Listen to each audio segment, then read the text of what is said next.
नमस्कार दोस्तों। शुक्रवार 2 जून 2023 की शाम सबसे मनहूस जब करीब 7 बजे उड़ीसा के बालासोर में बहनगा बाजार स्टेशन के पास 3 ट्रेनें दुर्घटनाग्रस्त हो गई, जिनमें कोरोमंडल एक्सप्रेस और विश्वेश्वरैया हावड़ा सुपरफास्ट एक्सप्रेस के कुल 17 डिब्बे पटरी से उतर गए और बहनगा बाजार रेलवे स्टेशन पर खड़ी एक मालगाड़ी भी हादसे की चपेट में आ गई और 1000 से ज्यादा लोग घायल हुए थे। दुनिया भर के लीडर्स और इंडिया के हितैषी मित्र देशों ने इस हादसे पर शोक जताया और कहा था कि इस मुश्किल घड़ी में वो हमारे साथ है।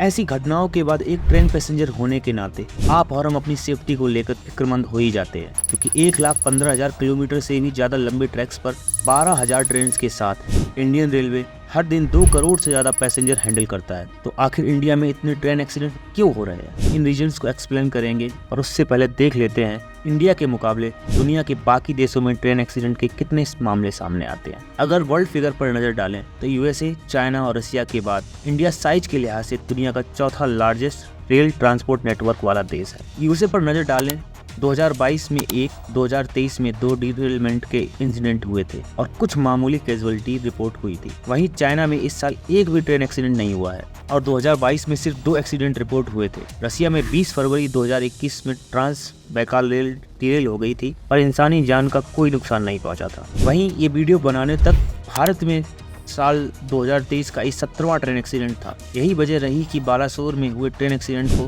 वर्ल्ड मीडिया में जबरदस्त कवरेज मिला, जो कि इंडिया के लिए अच्छी बात है। अब इंडिया में हो रहे ट्रेन एक्सीडेंट के मेजर रीजंस पर एक नजर डालते हैं। Number 1, derailment.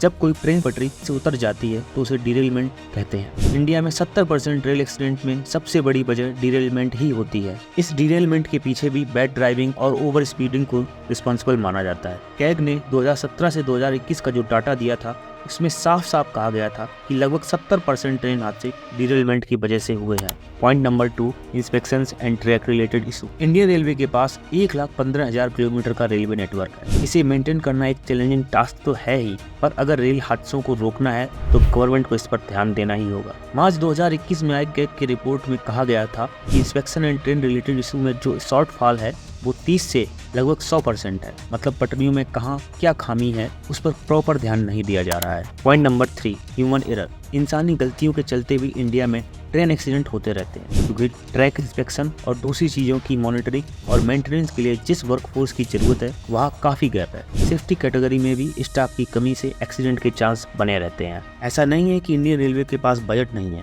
2017-18 में 1 लाख करोड़ के बजट के साथ RRSK यानी राष्ट्रीय रेल संरक्षा कोष बनाया गया था और इसका फंड भी नॉन लैप्सेबल है। Point number 4, shortage of man power. Business standard June 2023 की इस रिपोर्ट को देखिए। इसमें साफ लिखा गया है कि इंडियन रेलवे में मैन पावर की ह्यूज शॉर्टेज है। एक RTI से ये बात सामने आई है कि टोटल 2,74,000 पोजीशंस खाली हैं, जिसमें 1,70,000 पोजीशन सेफ्टी कैटेगरी में वैकेंट है।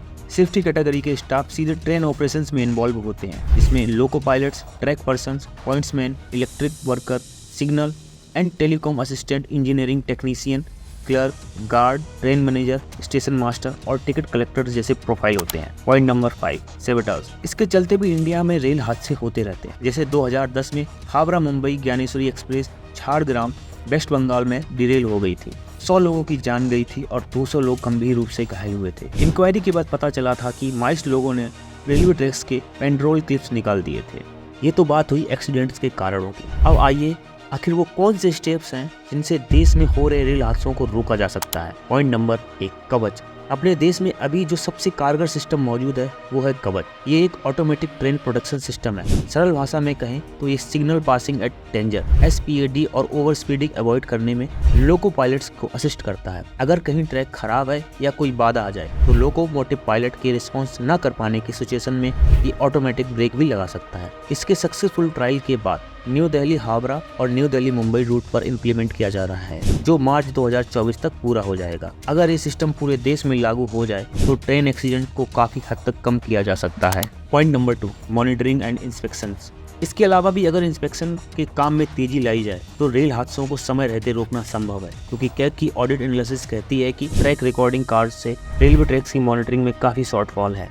जबकि 130 किलोमीटर या उससे तेज चलने वाली ट्रेन लाइंस की इंस्पेक्शन 2 महीने में एक बार, 110 से 130 की स्पीड हैंडल करने वाली ट्रैक्स को 3 महीने में एक बार जांचा जाना चाहिए। बाकी रूट को 6 से 12 महीनों में एक बार जांच होनी चाहिए। जब रेलवे टेक्नोलॉजी की बात आती है तो चाइना और जापान दुनिया की लीडिंग कंट्रीज हैं जिनके पास एक्सीडेंट प्रिवेंशन एंड सेफ्टी के लिहाज से मोस्ट एडवांस रेलवे टेक्नोलॉजी मौजूद है। जैसे इंडिया में अक्सर रेलवे ट्रैक्स पर गाय, हाथी या दूसरे जानवर आ जाते हैं, वैसा जापान में भी होता है। इसे रोकने के लिए वहाँ रेलवे ट्रैक्स के आसपास स्पीकर लगाए गए हैं जिससे कुत्तों के भौंकने की आवाज निकलती है। इससे ट्रैक्स के पास आए हिरण और दूसरे जानवर डर कर भाग जाते हैं। ये तो है एक बेसिक टेक्नोलॉजी। अब जरा कुछ एडवांस देख लेते हैं। सबसे पहले तो प्लेटफॉर्म पर सही ट्रेन आ रही है या नहीं, ये इंश्योर करने के लिए स्टाफ होते हैं। ये भी देखा जाता है कि ट्रेन की प्लेटफॉर्म पर रुकने से पहले कोई कुछ छुए ना और एक निश्चित दूरी बनाए रखे। इसके लिए ऑटोमेटिक दरवाजे लगे होते हैं। साथ ही ट्रेन के दरवाजों पर QR कोड होते हैं जिन्हें गेट के सामने लगे कैमरे स्कैन करते हैं। उसके बाद ही दरवाजा खुलते हैं। इससे पैसेंजर के चढ़ते उतरते वक्त ट्रैक्स पर गिरने का रिस्क कम हो जाता है।